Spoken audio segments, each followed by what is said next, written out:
today, we're going to talk about components libraries and how do we combine them with living style guide approach and how do we deal with them. So we'll first start from definition of the component library, because it could be confusing a little bit because they are also known as UI frameworks or pattern library. Basically, all those names are describing the same thing, like in general component libraries. So pattern libraries are just something smaller than components that could contain many technologies. And by the way, just curious, how many web designers are here today? Or either who moves some UI elements across the page and creates a new interfaces? Front end, right? Yeah, it's actually really close, and it will become much more closer eventually from year to year, because now we have more tools for designing in the browser and so on. And how many of you guys are already building your component libraries and documenting them as well? Yes. Building. Yeah. So actually, the first step, you just start gathering some snippets, and then only then you think about documentation. It's always like, or you don't do a documentation at all, which is a bad thing.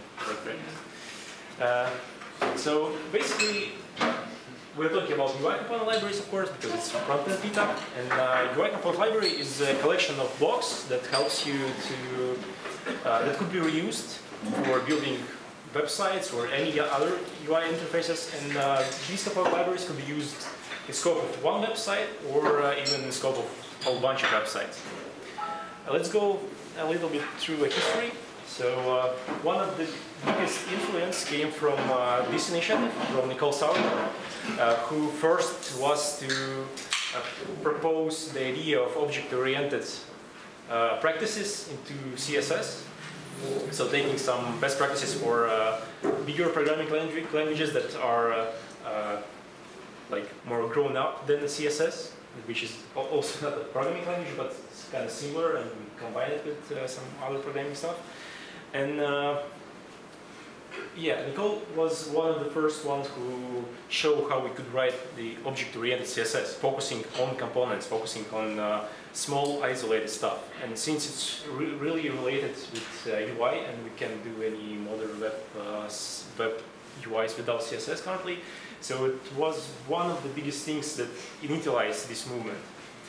So not long after that, we saw the rise of the Bootstrap, and you may love it or not, but currently it's one of the best examples of component libraries out there, which is used like in hundreds or even thousands of the websites.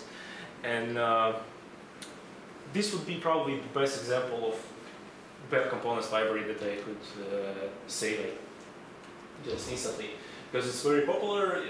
People know how it works, and there are also appearing many alternatives for it, like Pure or Code from Adobe, Yahoo, and other companies. And I guess you also are building something similar to Bootstrap or extending Bootstrap. So if you are using it, then you could actually say that you are building or using component library already. And now we have quite a lot of frameworks and already built libraries with components that helps us to maintain our component-focused architecture. And basically, the current best practices of building some stuff on the web is doing everything modular, in modular way.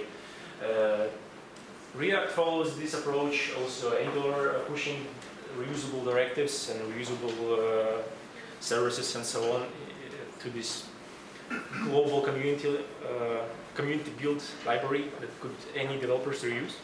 And of course, the next big step is and will be, after a short period of time, the web components that are actually a standard, and I think they will become like the most common thing after 2 years, when it will be supported mostly in most popular browsers, and they will eventually conquer the web development as it is, and maybe it will be a little bit different using other tools.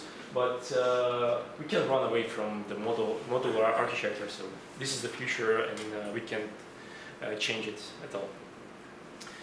So on one side of the ring we have component libraries that is more like engineering thing that came from front-end engineers, from programmers that also practices this object-oriented approach in other languages. And on the other side of the ring we have style guides that originally came from designers, and still style guides are mostly bound to designers' world.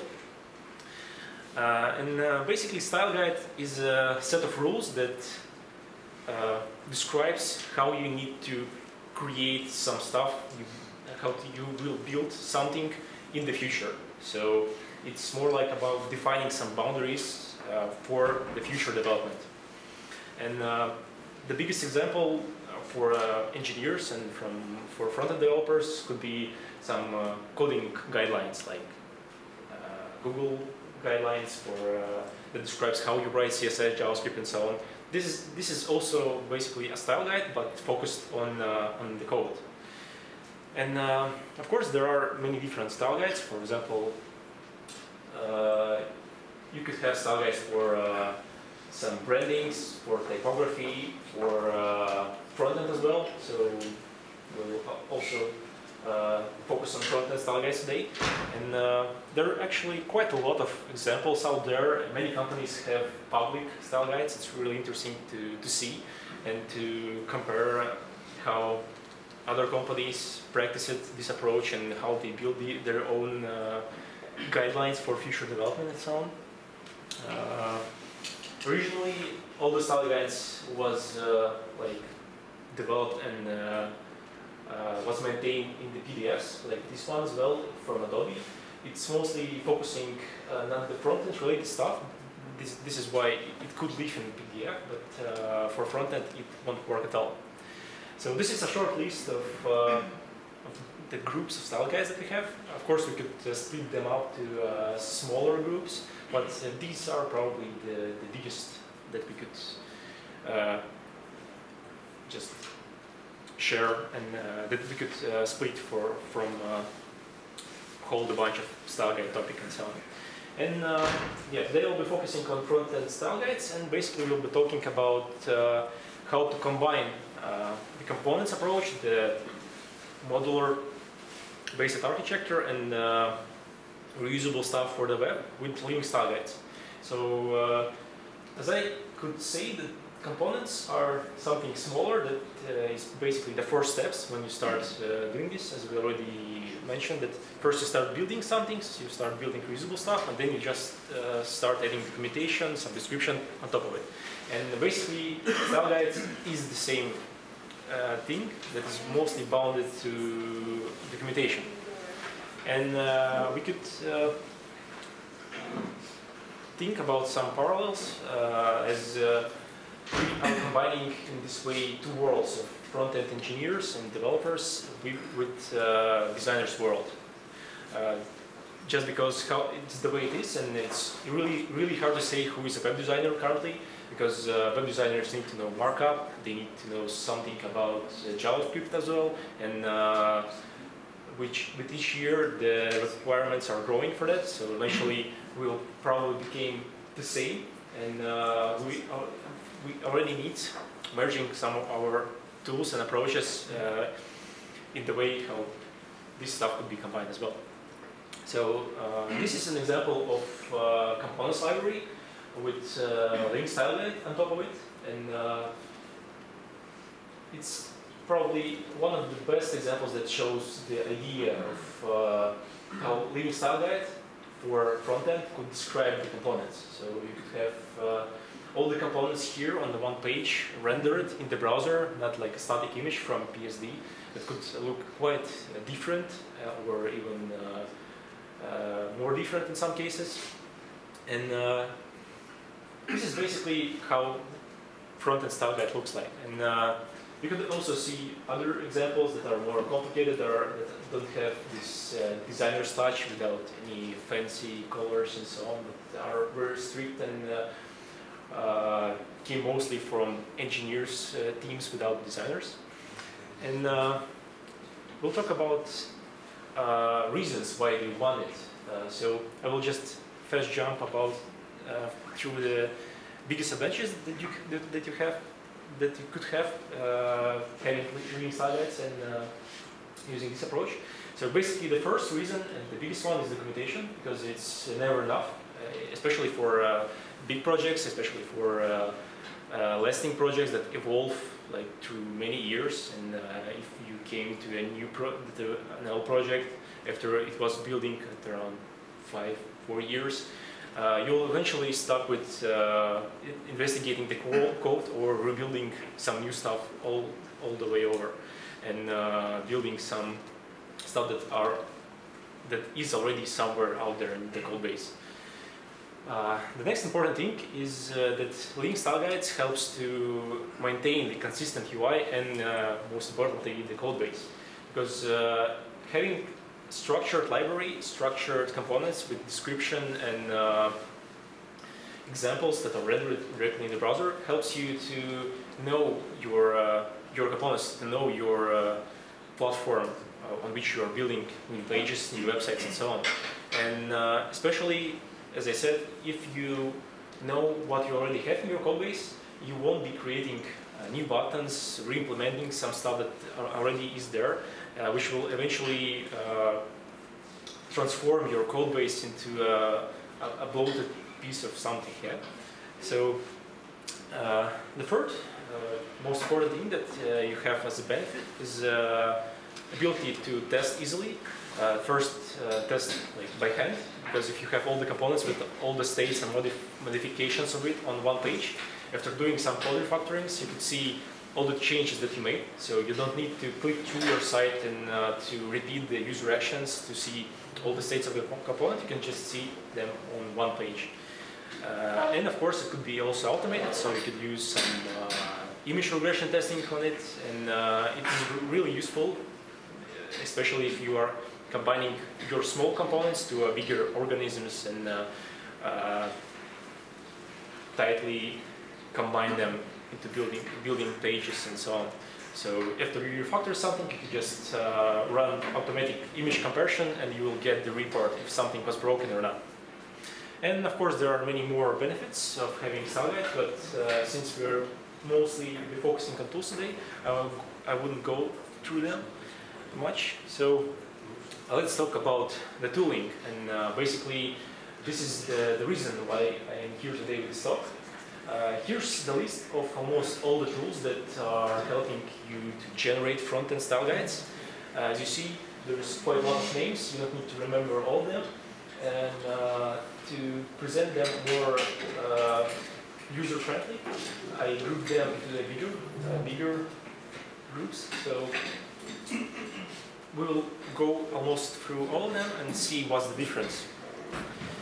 So we will start from CSS documentation parser. This is the biggest group that we have, and actually I think from this approach everything was started regarding front-end style guides. Basically, CSS documentation parsers are parsing this description in the comments of CSS that are placed next to your code, and generate something like this page that we have here on the slides. Usually it is a one-page documentation with all the components structured on it. You can imagine the Twitter Bootstrap documentation, so it's basically also the example of this kind of simple front-end style guides. And first I will cover CSS tool. I think it's the first one that appears, but definitely it's the most popular one. If we will count the stars on GitHub, for example. And it has some limitations. There are already more nicer tools built on top of KSS approach and KSS syntax, but we need to mention it just because from it everything was started. And of course, usually these kind of tools have some exposed APIs internally that allows you to do some more advanced stuff. The biggest example of website of style guide that is using this CSS is GitHub components library. They have quite a small amount of examples on their website, but it's quite popular. You can check the space at GitHub, with all the style guides, where you will see the style guides on code, and you will see all the examples of components that they have, like buttons, progress bars, and so on. So as I said, there are many other tools that are built on top of KSS. One of the best examples is SC5 style guide. It is using KSS syntax with some improvements. So for example, with CS5 style guide, you can write even custom markup in CSS comments when you are defining your examples for the link style guide. And also they're using shadow down for encapsulating the examples to not have conflicts with the styles of front-end style guide environment. Another small tool that is called style guide. It's like very experimental. I think it just was created first as a just project for fun, because it basically does the same as CSS does, but does it only in browser. So you don't need to build anything and run Ruby or Node.js scripts that will generate the site for you.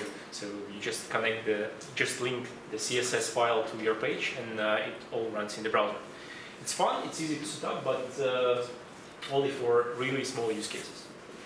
And there's a bunch of other tools. I don't want to name them, just because they all are doing the same stuff. So they all are doing this CSS comment parsing and generating one-page style guides. And I really don't suggest using them, because it's not the modern approach of building new tools. Usually developers tend to combine their efforts and build modular stuff, build reusable stuff. And in this case you have monolith applications that are doing the same thing and just repeating themselves without adding big features. So they're slightly different, but in general all the same. The different tool that is doing that is organized much more better is DSS. This is basically a standalone CSS documentation parser that allows you to read also documentation from CSS comments and expose JSON that you can then use for building any websites you want. And this is really useful. We will also use it for integrating this one into our style guide engine. And if you will consider using something based on CSS documentation, I would recommend this one, just because of the idea of the modular idea and because of modular approach, the modern approach. They also have ground tasks, so you could also have like a full stack working build process that will generate this one-page style guide after generating JSON. Next big group is a style guide platforms.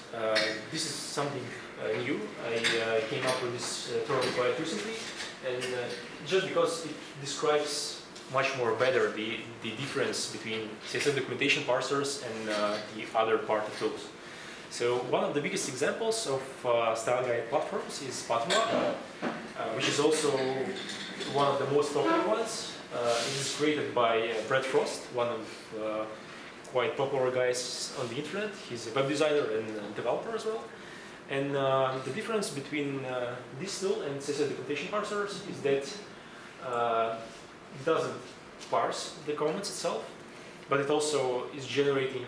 This is basically a site generator, site builder, static site builder like Jekyll or some other stuff. But it is focused on specified file structure. So, for example, to structure your components and to break them down into different groups, you define some folders, you name them by group. So this Pattern Lab is following the atomic design approach. So in atomic design you have atoms like the most smallest components and pages like the biggest ones, and they grow just like a snowball with each iteration. The bad thing about this tool is that it dictates the file structure and how you name those folders and files as well. This is what I really don't like, but it's really cool. It's really well thought, and it's used on many projects by Brett Frost and other guys from the community.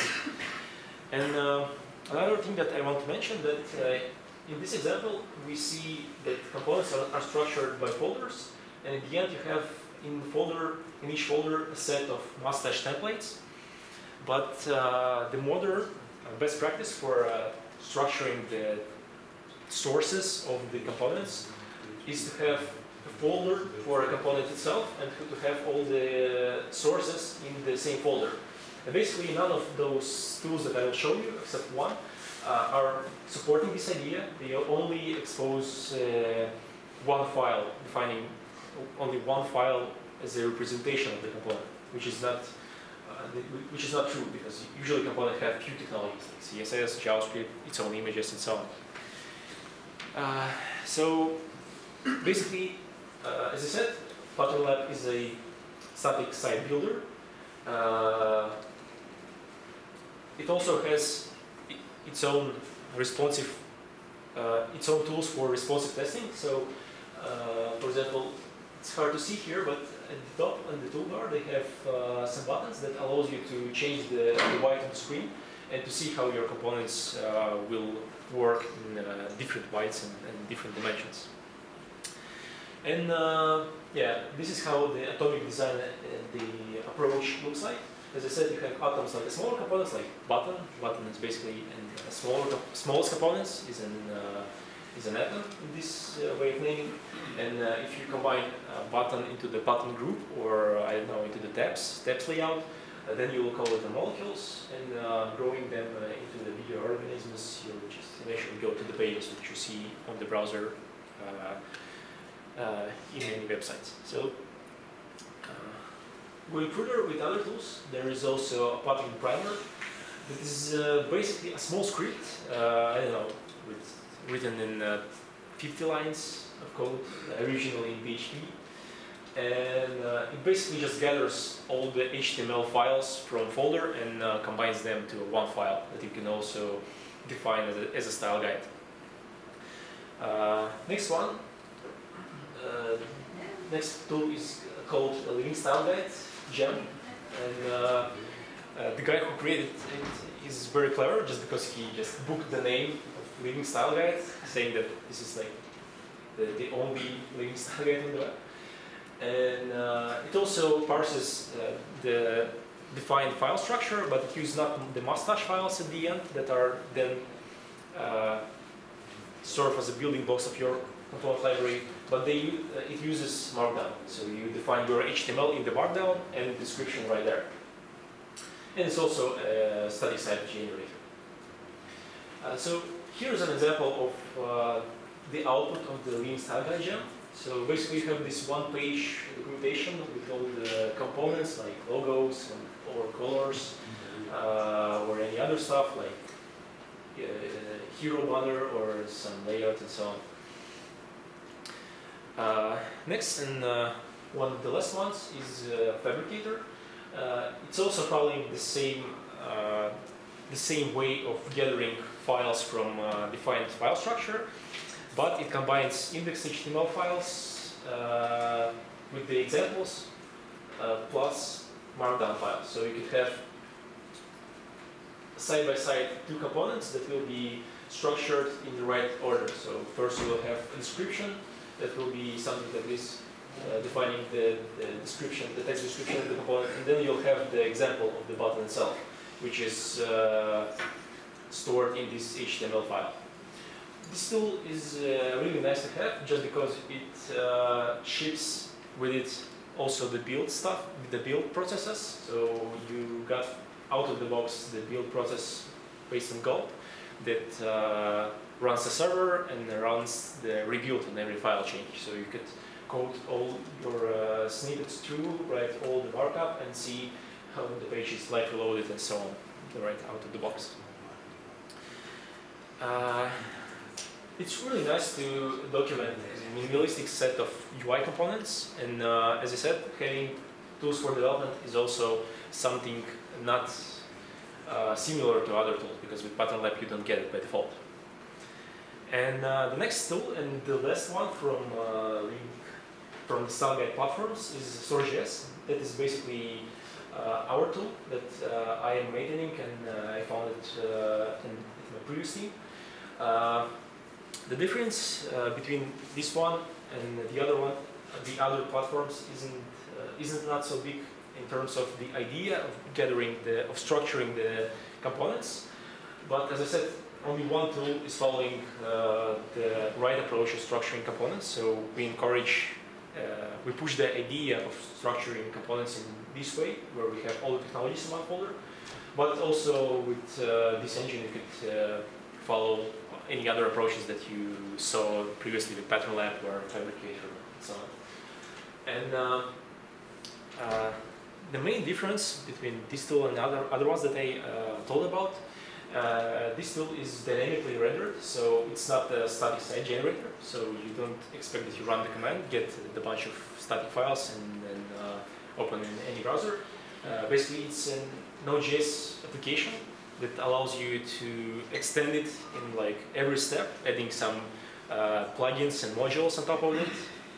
For example, we will also implement in the same platform the DSS tool that is parsing the CSS comments, and it will also be done using plugins without changing the core of the engine itself. By default, SourceJS is using EJS templates for gathering and rendering the components that you have on your file structure, and you can use any other templating languages as well. So we have Jade support using plugins as well, and you can add anything you want there. We also actually will support Markdown and everything that previous tools already have, but it's just a matter of time. And also one of the biggest features, as I could say, SourceJS started this in Amsterdam with me, on my laptop, I don't know, on the internet. And I'm really open for doing some consultations if you are planning to implement some living style guides and component libraries, and we'll think about implementing this tool. I will be always open to help you and to guide you through some of it. And here are a few examples and a few demos of how the spec generated by SourceJS looks like. The difference also is that we also have some additional plugins that allows you to communicate on this specification page, and this is also done through plugins. So you could see all the examples and comment them right away. It's very useful for communicating between departments, between like design department and engineering department, passing some notes and some small requests for moving a button or making a font a little bit bigger. And here's also an example of interactive dashboards that we are developing, like side pages that are first meant to be reusable components, not only bound to SourceJS. As I said, the idea of modularity is most popular right now out there, and we try to make all the components reusable not only in scope of the engine. So eventually we'll do a commenting plugin and this interactive dashboard for defining styles, like colors of the text and so on. We'll make them available for other style guide platforms and your tools as well. Another interesting demo that is a side project apart SourceJS that just shows you the benefits of how you can then transform your components library and reuse it for building prototypes directly in the browser using your components that you already have. So you can document some module like navigation and then to expose it into other tool for prototyping that will allow you to choose some tools from the sidebar and to call it to a main working area. And it's also possible to then drag and drop those components into a layout and create web pages like modern tools for designing in the browser does. But they does it with predefined components, but using your library and using your structured components, you can reuse them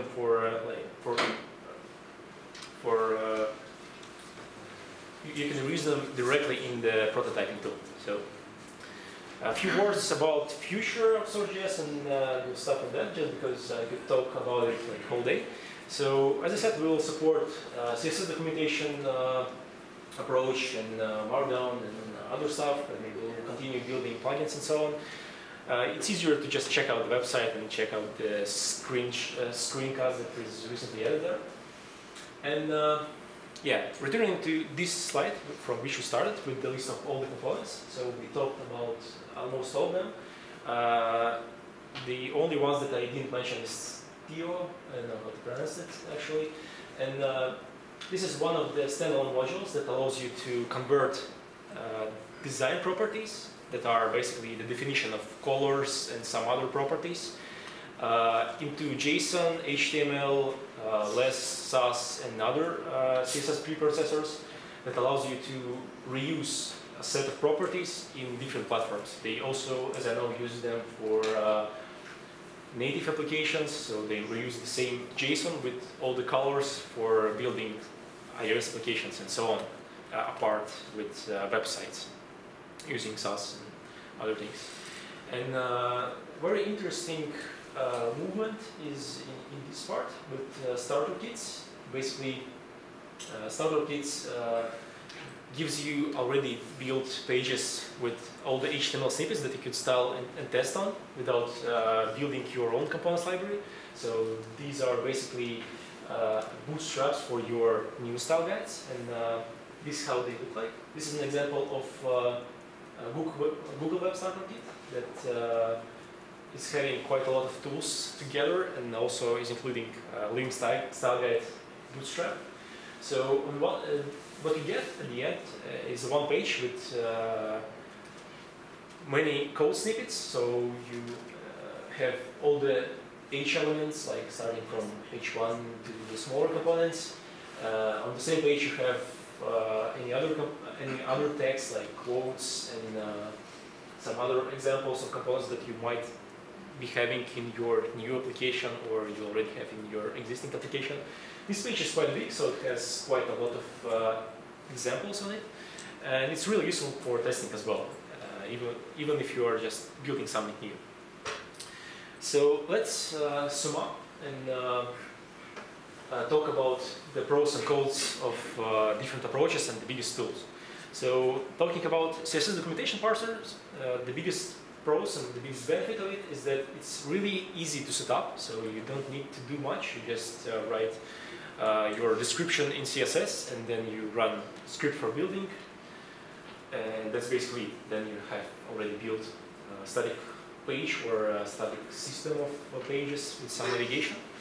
But the biggest problem is that it's hard to scale. If you want to describe bigger components than basic atoms, you will eventually come to a need for writing markup in your style sheets, and this will lead to bloated sources and will be not so pleasant to inspect during the development itself. So I prefer to different rules for different groups. So for example, I would say that the best approach for documenting atoms will be CSS documentation parsers, and maybe even you could do something with molecules, but very simple ones. But since when you will move to bigger components and you will have a will to document the bigger components like pages and so on, you will eventually see that it won't work with CSS documentation parsers. So pattern lab. It's also quite easy to stop and deliver because it's also a static site builder. Also, a nice thing is that it follows an already existing methodology of atomic design systems, and also has some additional tools that making your style guide not just a static page, but enhance it with some additional stuff for testing, responses, and so on. But as I said before, the biggest problem is very opinionated file structure. So you need to name all the files in the way they prefer, and even to define the number of each component, which is not so comfortable. And it's rather hard to scale as well. And the next that we compare is SourceJS. As a plus, I could say that it's dynamically rendered. That allows us to add additional plugins that will run in runtime and be executed in runtime. modular architecture and so on. And the cons of using it is, of course, entry barrier, just because all the flexible stuff will always be harder to implement and harder to work with. And the thing is that comparing with other tools that are by default very simple by the idea, we started from different side of the ring or of the process. So we started from the complex flexible approach and then moving to easy configuration, creating some scaffolding stuff and so on. But we will be always able to scale enough. And in case with CSS documentation parsers, if you start with simple idea, it's then if you then want to build something on top of it, you eventually came with some hacks and some complex stuff that won't help you scaling and building more complex linking style guides. So in terms of best fit for different kinds of projects, so for the small projects, I will definitely recommend CSS documentation parsers, mostly the DSS that I mentioned, and other small tools that we talked about. For the mid-sized projects in the same priority as you see on the screen, I would recommend those tools. Fabricator and Linking Style Guide Gem are like really in the middle. In some cases they would fit you, in some cases they don't. And for complex systems, I would recommend using these kind of tools. I didn't mention this set of tools just because it's really hard to describe it in one presentation. But if you are looking for a full stack technology, full stack of tools for building modern web applications, you should definitely also check this one, because they also have tools for creating style guides, apart of having frameworks, having templating engines, and so on. And most of the biggest websites that has their own living style guides, they are developing their own applications that are tightly bound to a code base itself. So, for example, the example that I showed from Lonely Planet, it's another application that stands aside the main one, also written in Ruby, and it reuses the same templates, it reuses the same APIs, and basically this is also one of the best approaches, but most complicated just because you need to write everything by yourself. And as last words, I would definitely point you to always think about modular and reusable architecture and approach. If you will consider building your own tools, please first create something reusable, standalone, that other people from community could use, and then move on for building, for including them in your processes and building something around it. This will definitely help to move the community forward and to add some new interesting features instead of reinventing the wheel all over and over again. And few links for further read. I will share this presentation on the web as well, so you'll be able to click all the way through those tools and do your investigation. So here I gathered the most interesting articles and compilations of resources. Basically, the most important that you need to know is styleguides.io. It has a compilation of all the links on the articles about style guides. They also have its own podcast currently that is quite interesting to listen to and to see how other teams are experiencing the approach of integrating link style guides and so on. And that's basically it. Thank you for your attention, and we could talk right now and discuss it.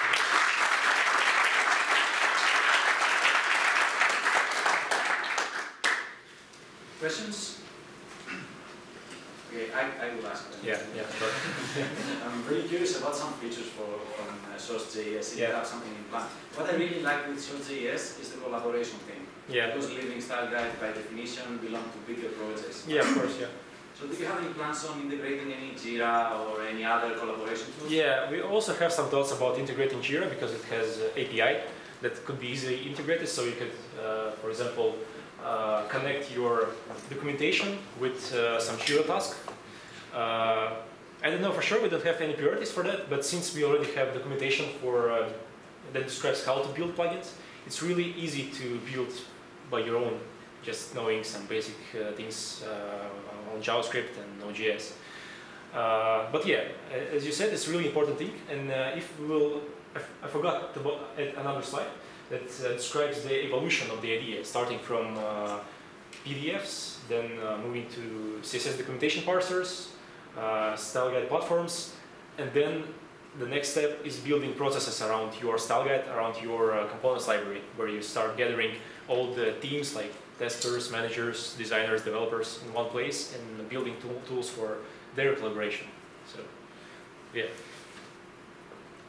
Yeah, you see, I was at the talk of Deutsche Bank, and there was a component library mixed with the way you told it, mixed with a lot of Angular code. Yeah. And basically, it looked like they invented the whole wheel, right? They built their own system and so on.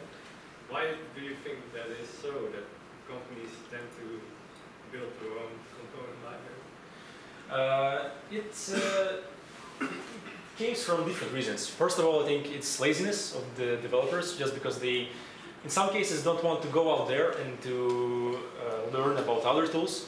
And it's really hard, I must say. I spent quite a lot of time investigating those tools, and since they are not so obvious when you visit the description, you can just say, oh, this tool is doing site generation and so on. You need to install it, you need to tweak it, you need to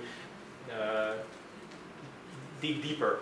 And this is the first reason why people start creating. And of course, the second reason that their tools will be deeper integrated with their code base. It's a good part from one side, but from other side, they are spending their resources that they could spend for collaboration with other tools.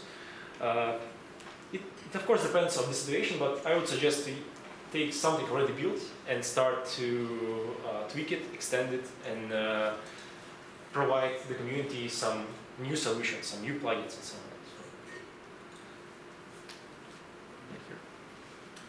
So with multiple sites, you didn't show as far as, is this for a single site or is it for multiple sites? So how do you handle multiple sites? You mean in SourceJS or in other tools? Let's go with SourceJS. Yeah, in Source we currently it's not. It doesn't have features for documenting, for organizing the components library for different sites, but this is one of the highest priorities. So here at Backbase, we will also plan to. We are already trying to integrate this tool, and since we have quite a lot of clients with many different projects, we'll eventually have many bundles and many style guides in the one platform. So eventually, it will be also working with like this approach, but currently there are some features that will not allow you to do that very flexible and very comfortable. Are there tools that exist that allow you to do that right now? No, all the tools currently are focused on one website. The difference is that if you have a static site generator, like Pattern Lab or any CSS documentation parser, it's really easy to rebuild for any projects, for a set of projects. So since they're really simple by the idea, it's easy to reuse them across other ones. But it will be not the same platform. It will be just different instances of libraries. I guess what I'm trying to clarify, maybe and make it clear enough, is that so you have multiple sites and they're going to borrow from the same set of style guides, right? So you've got a style guide and then you have a different site that has maybe some theming changes. Yeah, okay, all right. So that was clear. Good. The next one? I don't know. Yeah. So, SourceJS supports only SAS, or does it support less? The thing is that, as I said, SourceJS doesn't parse CSS documentation. But when we will implement DSS, that is the CSS documentation parser, it will support all the CSS preprocessor languages, and it will support all types of documentation, all types of comments in different CSS files. So it means that you can attach any CSS yeah, you could. parser, or Yeah, actually, documentation parser. yeah, like that. speaking about styles, how do you think helpful they should be? I mean, full enough that average developer should not invent his own CSS to build the page, or just contain the basic things to build like essential stuff. Yeah. And what is the maintenance cost? What do you think about it? If, for example, in that latter case, there will be, of course, fragmentation in terms if you have several teams with different tasks and different designers. Yeah. Of course, it depends on the project much. So, for example, if in the project you have a lot of different interfaces that aren't reusing many parts of the common code base, then it's not very useful to have this kind of style guide. But if you have a big set of reusable components, especially if those components are reusable across different websites, it's really nice to have, especially if you follow the approach of leading style guide driven development that is also described out there by other people, that basically helps you to build directly in the style guide, not like building some stuff and then documenting it, but combining it all together. And in this case, you don't spend many additional time for then writing some description.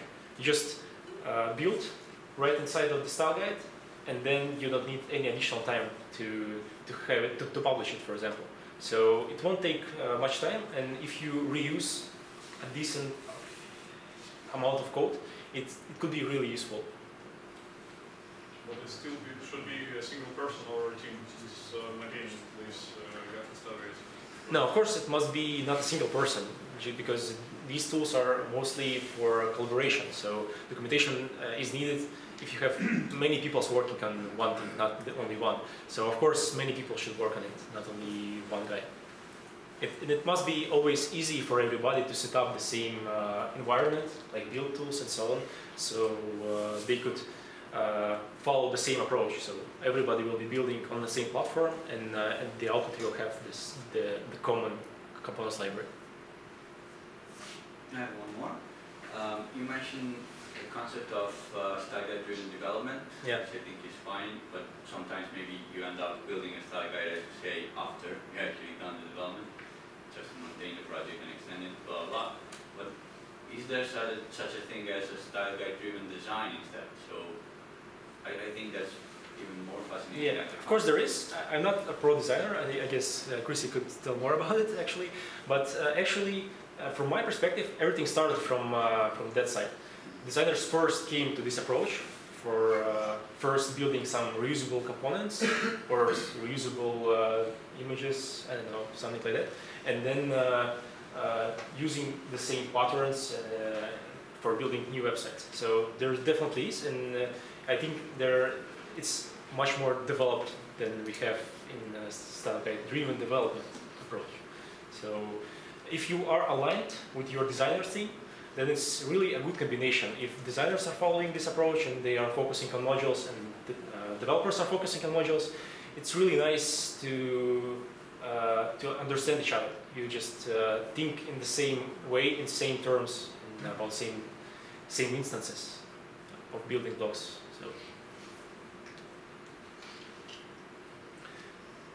So with JavaScript, is the concept to build your JavaScript inside of the style guide as well, and then have it minified and modularized for yourself, and then export it out? Is that the same concept, or is it only CSS? Basically, it's the same concept, just because, as I showed you the example of file structure, that you have one folder with all the technologies. So in this same folder, you have JavaScript file, you have documentation file that could be Markdown or any other extension, and you basically follow the same approach. You write JavaScript that is focused on this component, you write templates that are only for this component, and CSS that is only for this component as well. This is what's happening currently with React, with web components, so they all are following the same approach. And as I said, eventually it will become like a standard de facto for everybody.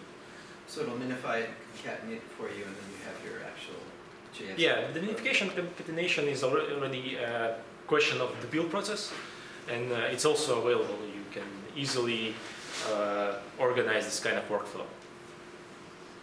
Let's have one more question because he is trying to ask Yeah. and then the rest of the questions can happen while we drink beer and eat pizzas. We don't have to. Yeah, actually, don't worry if somebody. So let's have one last question. Yeah, and yeah. then continue here.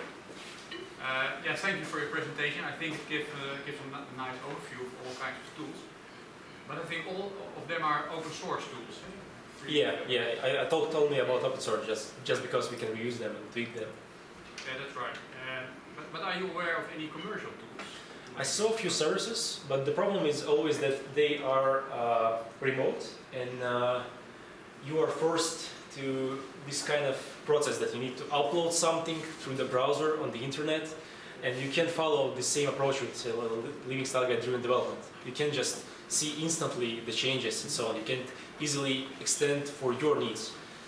They also exist. I will probably overview them at some point as well. But the ones that I saw are just different. They're mostly focused not on the code, but on pieces of some design patterns. Can you name a few? Just my idea.